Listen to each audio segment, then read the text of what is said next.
ആരെയും കൂസാത്ത ഇരുമ്പുമറയുള്ള പ്രോട്ടോകോളുള്ള ഒരു രാജ്യം, ഒരു ഭരണാധികാരി. അമേരിക്കൻ പ്രസിഡന്റോ ബ്രിട്ടീഷ് പ്രധാനമന്ത്രിയോ ആര് തന്നെ വന്നാലും കൊട്ടാരത്തിന്റെ പടിവാതിൽക്കൽ മാത്രമേ അദ്ദേഹം അതിഥികളെ സ്വീകരിക്കാറുള്ളൂ. ലോകത്തെ ഏറ്റവും വലിയ കരുത്തനായ ഭരണാധികാരി വന്നാലും എയർപോർട്ടിൽ പോയി സ്വീകരിക്കുന്ന പതിവ് ഒമാൻ രാജവംശത്തിനില്ല. അങ്ങനെയിരിക്കെ 1994 ആ സംഭവം നടന്നു. Indian president doctor Shankar Dayal ശർമ്മയുടെ വിമാനം ഒമാനിലെ മസ്കറ്റ് അന്താരാഷ്ട്ര വിമാനത്താവളത്തിൽ പറന്നിറങ്ങുന്നു. വിമാനത്തിന്റെ വാതിൽ തുറന്നതും അവിടെയുള്ള സുരക്ഷാ ഉദ്യോഗസ്ഥരുടെ കണ്ണു തള്ളി. ലോകത്തെ മുഴുവൻ ഞെട്ടിച്ചുകൊണ്ട് തന്റെ രാജ്യത്തെ എല്ലാ രാജകീയ പ്രോട്ടോകോളുകളും കാറ്റിൽ പറത്തി സാക്ഷാൽ ഒമാൻ സുൽത്താൻ ഖാബൂസ് ബിൻ സയ്യിദ് റൺവേയിൽ കാത്തുനിൽക്കുന്നു. അതുകൊണ്ടും തീർന്നില്ല.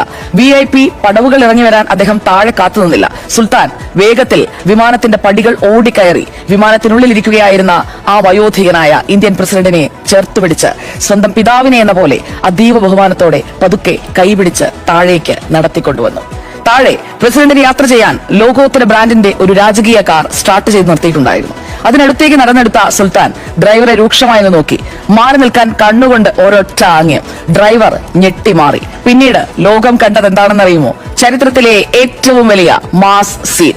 അറബ് ലോകത്തെ ഏറ്റവും കരുത്തനായ ആ ഭരണാധികാരി സ്വന്തം കൈകൊണ്ട് കാറിന്റെ ഡോർ തുറന്ന് ഇന്ത്യൻ പ്രസിഡന്റിനെ ഫ്രണ്ട് സീറ്റിലിരുത്തി. ശേഷം രാജകീയ കുപ്പായമണിഞ്ഞ സുൽത്താൻ നേരെ ഡ്രൈവിംഗ് സീറ്റിലേക്ക്. ഒമാന്റെ രാജാവ് സ്വന്തം അതിഥിയെയും കൊണ്ട് കൊട്ടാരത്തിലേക്ക് കാർ ഓടിച്ചുപോയി. എന്തിനായിരുന്നു ലോകം കണ്ട ആ വലിയ പ്രോട്ടോകോൾ ലംഘനമെന്നറിയാമോ?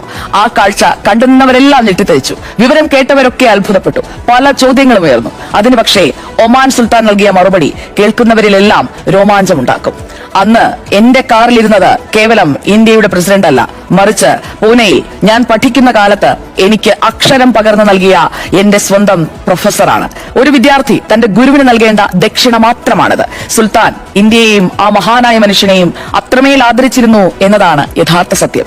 ഈ സംഭവം നമുക്കെല്ലാവർക്കും നൽകുന്ന സന്ദേശം ചെറുതല്ല.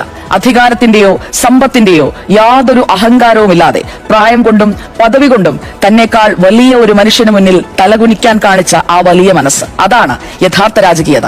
അതാണ് ഒരു അധ്യാപകന്റെ പവർ. അതാണ് ഗുരു ശിഷ്യബന്ധം. ഓർക്കുക, ഏത് രാഷ്ട്രത്തലവലിനും മുകളിലാണ് വിജ്ഞാനം പകർന്നു നൽകിയ ഗുരുനാഥൻ.